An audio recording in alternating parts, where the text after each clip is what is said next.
ये जो girlfriend boyfriend चल रहा है ना, ये महाविष है, महाविष।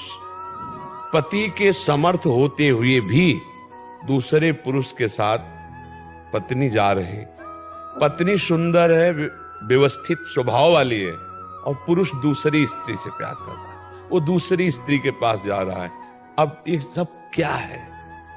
ये जो भ्रष्ट आचरण चल पड़े ना, boyfriend girlfriend live in relation, ऐसा सत्यानाश विचारों का कर रही है। समाज में जो गंदगी फैल रही ना, ऊपर से बड़े स्वच्छ दिखाई दे रहे, अंदर से बिल्कुल अपवित्र है। हत्याकांड, प्यार, धोखा और अंधविश्वास की सच्ची कहानी। मेरठ उत्तर प्रदेश में 2025 में हुआ एक ऐसा हत्याकांड जिसने पूरे भारत को हिला कर रख दिया। ये कहानी प्रेम, विश्वासघात और अंधविश्वास के खतरनाक जाल में फंसे कुछ लोगों की है, जिसने एक निर्दोष व्यक्ति की जान ले ली।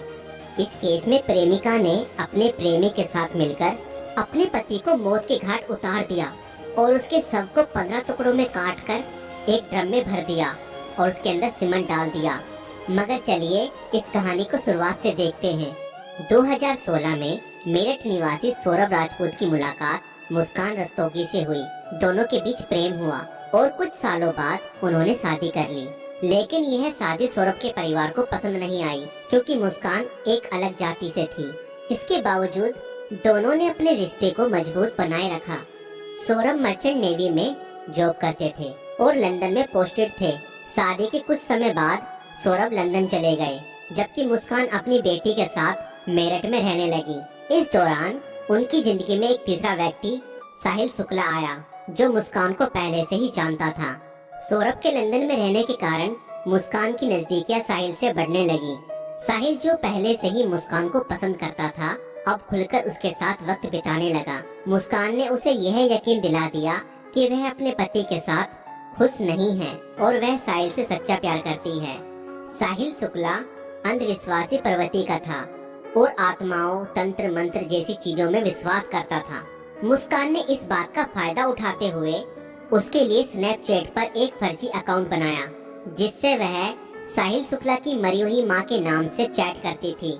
इस फर्जी अकाउंट से वह साहिल को यकीन दिलाने लगी कि उसकी मां की आत्मा मुस्कान को पसंद करती है और चाहती है कि वह दोनों साथ रहें।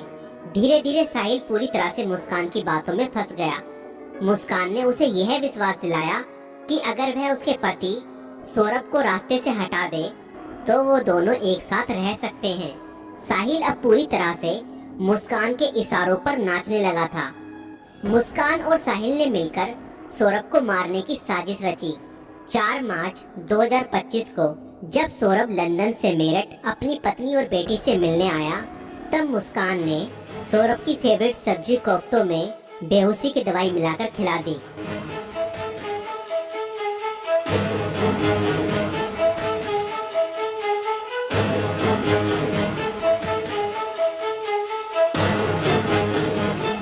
और जब सौरभ बेहोशी की हालत में बिस्तर पर पड़ा था, तब मुस्कान ने अपने दोस्त साहिल को बुला लिया और रसोई में जाकर वो बड़ा और धारदार चाकू ले आई, जो मुस्कान और साहिल ने पहले से ही प्लानिंग करके खरीदे हुए थे।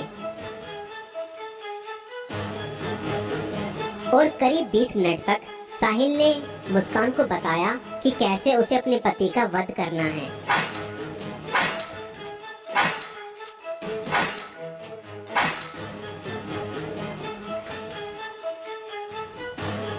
और फिर उसके बाद मुस्कान और साहिल ने सोते हुए सौरभ पर हमला किया और उसके हृदय पर 3 बार वार किए।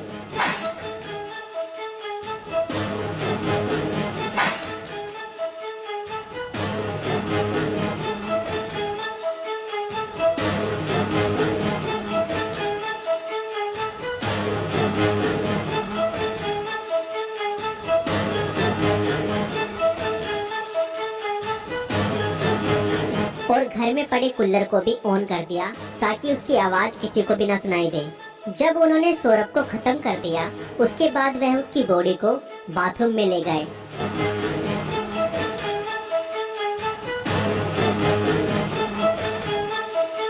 और उसके शरीर को 15 टुकड़ों में बांट दिया। सौरभ को खत्म करने के बाद उन्हें इस बात की चिंता हुई कि अगर सब बरामद हो गया तो पुलिस उन तक जरूर पहुंच जाएगी। इसलिए उन्होंने सबको ठिकाने लगाने की योजना बनाई और मुस्कान बाजार जाकर एक प्लास्टिक का ड्रम खरीद लाई। और मुस्कान और साहिल ने सौरभ के शव के टुकड़ों को उस प्लास्टिक ड्रम में डाल दिया और ऊपर से सीमेंट भी डाल दिया ताकि उसकी बॉडी की स्मेल बाहर ना जाए। और उसके बाद उन्होंने उस ड्रम को घर के एक कोने में रख दिया। इसके बाद मुस्कान और साहिल ने सौरभ के मोबाइल फोन से उसके सोशल मीडिया अकाउंट को एक्टिव रखा। उन्होंने सौरभ के अकाउंट से हिमाचल प्रदेश की शिमला की तस्वीरें और स्टोरीज पोस्ट की ताकि लोगों को लगे कि वह घूमने गया है। उन्होंने उसकी फैमिली और दोस्तों को यह यकीन दिलाने की कोशिश की कि सौरभ जिंदा है और बाहर यात्रा कर रहा है। इस दौरान मुस्कान और साहिल खुद भी शिमला घूमने चले गए ताकि अगर कोई लोकेशन ट्रैक करे तो किसी को शक न हो। लेकिन किसी भी अपराधी की तरह वह भी ज्यादा समय तक बच नहीं पाए। सौरभ के परिवार ने जब उससे संपर्क करने की कोशिश की और कोई जवाब नहीं मिला तो उन्हें शक हुआ। परिवार ने मेरठ पुलिस में गुमशुदा की रिपोर्ट दर्ज कराई।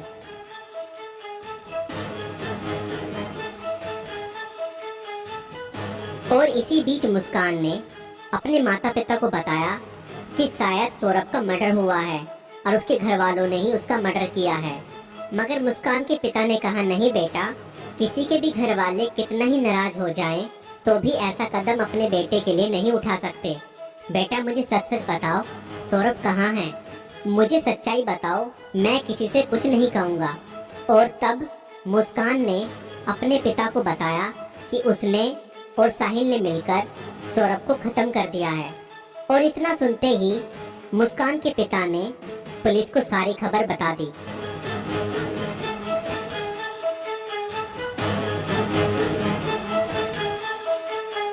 और पुलिस ने तुरंत मुस्कान और साहिल को गिरफ्तार किया और उस प्लास्टिक ड्रम को भी बरामद किया जिसमें सौरभ के शव के टुकड़े थे।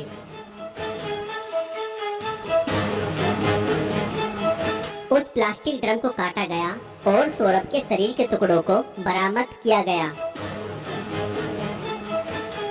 इस खौफनाक हत्या मिस्ट्री का अंत पुलिस द्वारा हत्यारों की गिरफ्तारी के साथ हुआ। पुलिस ने मुस्कान और साहिल को गिरफ्तार कर लिया। दोनों पर हत्या, साजिश और सबको छुपाने के गंभीर आरोप लगाए गए। दोस्तों, ये घटना हमें यह सिखाती है कि अंधविश्वास का अंजाम बहुत बुरा और भयानक होता है। साहिल ने अपनी मां की आत्मा के नाम पर बनाए गए एक फर्जी अकाउंट पर भरोसा किया और हत्या जैसा अपराध कर दिया। और गलत संबंध और रिश्तों का अंजाम बहुत बुरा ही होता है। मुस्कान ने अपने फायदे के लिए साहिल को मानसिक रूप से कंट्रोल किया और हत्या तक करवा दी। और कानून से कोई नहीं बच सकता, चाहे अपराध कितना भी चालाकी से किया जाए। पुलिस की जांच और सबूतों के आधार पर अपराधी पकड़े ही जाते हैं।